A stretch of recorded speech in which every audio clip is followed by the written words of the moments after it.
नमस्कार, मैं ज्ञान प्रकाश। आज मैं आप सभी को बताने जा रहा हूँ ये भारतीय इतिहास का बहुत ही महत्वपूर्ण टॉपिक।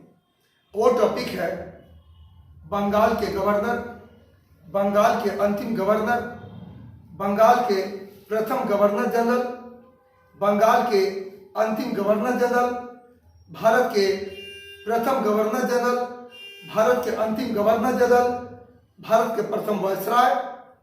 इसकी जानकारी मैं आप सभी को दूंगा। ये टॉपिक आप सभी के परीक्षाओं के लिए काफी महत्वपूर्ण है। यहां से हमेशा प्रश्न पूछे जाते रहे हैं। आप मेरे चैनल को अगर पहली बार देख रहे हैं, इसे सब्सक्राइब जरूर कर लेंगे, बेल आइकन को प्रेस कर लेंगे ताकि जो भी वीडियो अपलोड हो आप सभी को मिलते रहे। आइए मेरे साथ याद करें बंगाल के गवर्नर एवं भारत के गवर्नर जनरल। चलते हैं। सबसे पहले ये बंगाल का ये प्रथम गवर्नर कौन था? तो बंगाल का प्रथम गवर्नर ये रॉबर्ट क्लाइव था। बंगाल का प्रथम गवर्नर कौन था? ये रॉबर्ट क्लाइव था। और रॉबर्ट क्लाइव को भारत में अंग्रेजी राज का संस्थापक कहा जाता है। आगे है बंगाल का अंतिम गवर्नर कौन था? तो बंगाल का ये अंतिम गवर्नर ये वारेन हेस्टिंग्स था।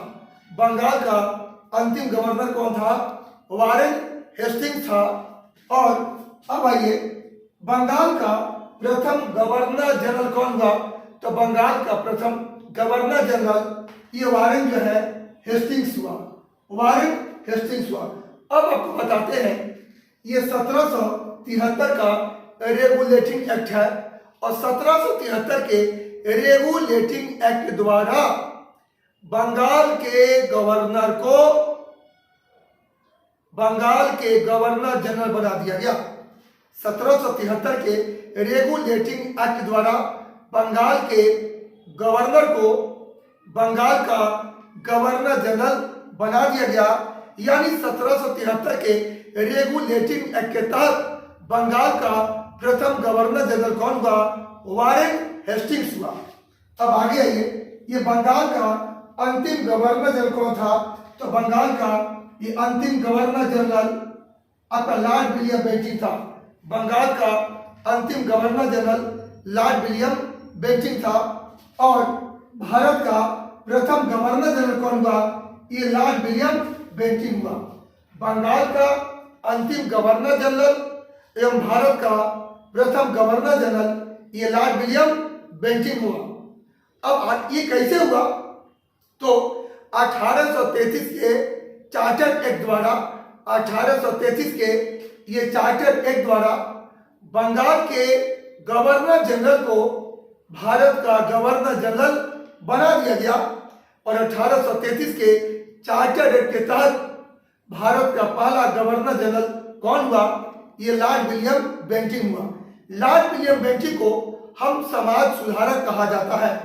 लॉर्ड विलियम बेंटिंक को समाज सुधारक कहा जाता है क्योंकि लॉर्ड विलियम बेंटिंक ने 1829 ईस्वी में राजा राममोहन राय के सहयोग से सती प्रथा का अंत किया था। सती प्रथा का अंत कौन किया था? तो लॉर्ड विलियम बेंटिंक ने किया था 1829 में और राजा राममोहन राय के सहयोग से किया था। अब आगे है ये भारत का अंतिम गवर्नर जनरल कौन हुआ? तो भारत का अंतिम गवर्नर जनरल लॉर्ड कैनिंग था। भारत का अंतिम गवर्नर जनरल कौन था? ये लॉर्ड कैनिंग था। 1857 का जब विद्रोह हुआ था तो 1857 के विद्रोह के समय भारत का गवर्नर जनरल यही लॉर्ड कैनिंग था। और आगे चल करके ये भारत का प्रथम वायसराय कौन हुआ? तो भारत का प्रथम वायसराय लॉर्ड कैनिंग बना। यानी भारत का अंतिम गवर्नर जनरल लॉर्ड कैनिंग हुआ और भारत का प्रथम वायसराय कौन हुआ? लॉर्ड कैनिंग हुआ। ये कैसे हुआ? तो 1858 के अधिनियम द्वारा 1858 के अधिनियम द्वारा भारत के गवर्नर जनरल को भारत का वायसराय बना दिया गया और 1858 के अधिनियम के तहत भारत का पहला वायसराय कौन बना? लॉर्ड कैनिंग बना। आगे है कि भारत का अंतिम वायसराय कौन हुआ? तो भारत का ये अंतिम वायसराय भी लॉर्ड माउंटबेटन था। भारत का अंतिम वायसराय कौन था? ये लॉर्ड माउंटबेटन था। आगे आइए, स्वतंत्र भारत का प्रथम गवर्नर जनरल कौन हुआ? तो स्वतंत्र भारत का ये प्रथम गवर्नर जनरल ये लॉर्ड माउंटबेटन बना। स्वतंत्र भारत का प्रथम गवर्नर जनरल कौन बना? ये लॉर्ड माउंटबेटन बना। तो थोड़ा सा यहाँ पर आपको महत्वपूर्ण जानकारी मैं दूंगा। 1947 के भारतीय स्वतंत्रता अधिनियम द्वारा 1947 के भारतीय स्वतंत्रता अधिनियम द्वारा वायसराय के पद को समाप्त कर दिया गया एवं भारत एवं पाकिस्तान के लिए एक एक गवर्नर जनरल का प्रावधान किया गया और 1947 के भारतीय स्वतंत्रता अधिनियम के तहत स्वतंत्र भारत का प्रथम वायसराय कौन बना? लॉर्ड माउंटबेटन बना। आगे है, स्वतंत्र भारत का प्रथम भारतीय गवर्नर जनरल कौन बना? तो सी राजगोपालाचारी बने।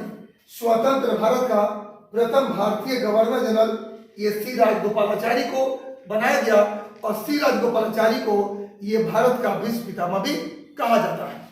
आगे है, स्वतंत्र भारत का अंतिम गवर्नर जनरल कौन हुआ? तो स्वतंत्र भारत का ये अंतिम गवर्नर जनरल ये सी राजगोपालाचारी को बनाया गया। स्वतंत्र भारत का अंतिम गवर्नर जनरल ये सी राजगोपालाचारी को बनाया गया। आज मैंने आप सभी को बहुत ही महत्वपूर्ण टॉपिक बताया। ये टॉपिक आप सभी को बहुत कंफ्यूज करता है, समझ में नहीं आता है कि गवर्नर जनरल, वायसराय, कई बंगाल के गवर्नर, तो बंगाल का अंतिम गवर्नर जनरल, भारत का गवर्नर जनरल, भारत का अंतिम गवर्नर जनरल। मैंने आप सभी को ये टॉपिक समझाने का प्रयास किया है। मुझे उम्मीद है इस टॉपिक को पढ़ने के बाद आज के बाद आपको कंफ्यूजन नहीं होगा। ये टॉपिक आपको कैसा लगा कमेंट बॉक्स में जरूर कमेंट करेंगे, लाइक करेंगे, क्योंकि आपके कमेंट करने से, लाइक करने से मेरा मनोबल बढ़ता है। मैं पुनः मिलूंगा एक महत्वपूर्ण टॉपिक के साथ। आप सभी को बहुत बहुत धन्यवाद।